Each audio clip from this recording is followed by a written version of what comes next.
जय श्री राम दोस्तों, वॉक पे चर्चा में आपका स्वागत। आज मैं एक थोड़ी गंभीर चर्चा करना चाहता हूँ एक संभावित षड्यंत्र के ऊपर जो लॉन्ग टर्म के लिए खेला जाता है। जब भी आप डायवर्जन की टैक्टिक्स को यूज़ करते हैं तो उसके पीछे का ऑब्जेक्टिव अक्सर लोगों को समझ नहीं आता है, और ये नैरेटिव क्रिएट करने वालों का सबसे बड़ा स्ट्रेंथ होता है। जिसकी जितनी संख्या भारी उतनी उसकी हिस्सेदारी, ये नारा पता नहीं लोगों ने सुना नहीं सुना, बट ये नारा बार बार समय समय पे भारत में उठाया गया है और 1947 में सबसे ज़ोर से उठाया गया था। 46-47 में कि जिस जिस जगह हमारी आबादी है उसके हिसाब से हमें रिप्रेजेंटेशन दे दो, और उसका नतीजा हुआ देश का बंटवारा। जहाँ जहाँ पे मुस्लिम्स ने अपने कैंडिडेट खड़े किए वहाँ पे हारे, और पाकिस्तान जो आज है जहाँ पे अधिकतर हिंदू बाहुल्य इकोनॉमी कंट्रोल था, वो सारा बर्बाद हो गया। लेकिन जिन जिन जगहों पे इंडिया में लोग खड़े हुए थे और जिस आधार पे हिंदुस्तान पाकिस्तान बना, वो लोग गए नहीं वहाँ पर जिन्होंने मांग की थी। और आज जब देश को जाति का कवर दिखाया जा रहा है, जातिगत जनगणना के लिए भड़काया जा रहा है, तो हमें ये समझना पड़ेगा कि हो क्या रहा है। जातिगत जनगणना के नाम पर बताया हमको जाति जा रहा है कि जातिगत जनगणना होनी चाहिए। पीछे से तैयारी की जा रही है देश के अगले विभाजन की, धर्म के आधार पे। और उसका एक बहुत बड़ा, अगर आप देखेंगे, रायबरेली में एक बहुत बड़ा षड्यंत्र उजागर हुआ, जहाँ एक ही जगह से 20,000 लोगों का रजिस्ट्रेशन हुआ, आधार बने, उनके रजिस्ट्रेशंस हुए, और ऐसे कम से कम 1000 केंद्र पूरे देश में, नॉर्थ ईस्ट में, बंगाल में, जहाँ पे लोगों को आधार बना के इंडिया में भेजा जा रहा है, उनको सर्टन पॉकेट्स में सेटल किया जा रहा है। और जिन जगह पॉकेट्स में सेटल किया जा रहा है वहाँ पे भी उनको इंफ्रास्ट्रक्चर के पॉइंट्स के पास, railway, airports, rivers, dams, highways, इनके पास पूरी बस्ती बसाई जाती है। सोचिए क्यों?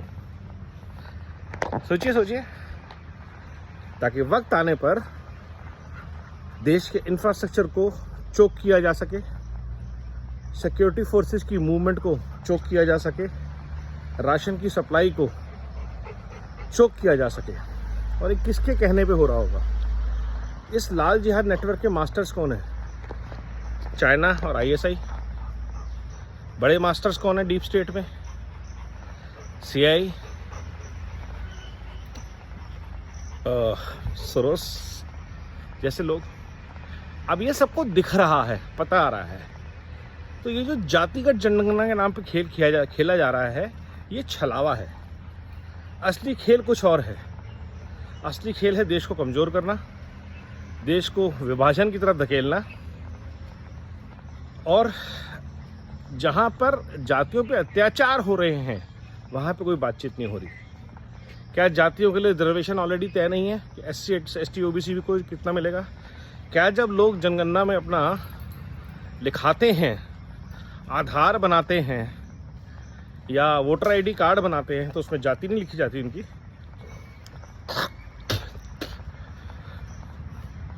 नहीं लिखी जाती।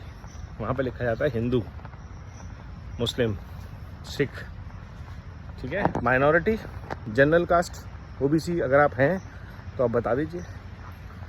बेनिफिट्स के लिए आप अपनी कास्ट बताते हैं, अदरवाइज आप हिंदू रजिस्टर होते हैं। तो ये डेटा भारत सरकार के पास ऑलरेडी है कि कितने लोग भारत में जनरल में अपने आप को बताते हैं, कितने लोग SC ST OBC बनाते हैं।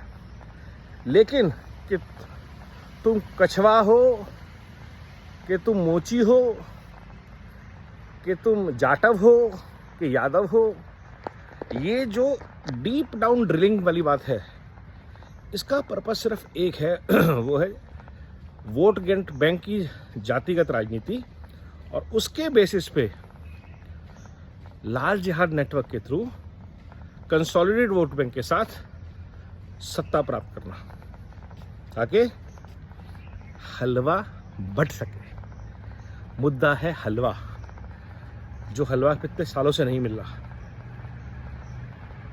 यही बस मुद्दा है। आपको बांटेंगे, लड़वाएंगे और हलवा मिल बांट के खाएंगे, ये सारे भ्रष्ट परिवारवादी। तो अगर आप ये पूरा मैट्रिक्स, पूरा प्रपंच देख पा रहे हैं, समझ पा रहे हैं, जान पा रहे हैं, तो आप हैं भारत के जागरूक नागरिक। इस बात को उठाइए, शेयर कीजिए जैसा लोगों के साथ, और अपनी आवाज़ को भारत के बचाव के लिए इस्तेमाल करिए। वंदे मातरम, नमो भारत, जय हिंद।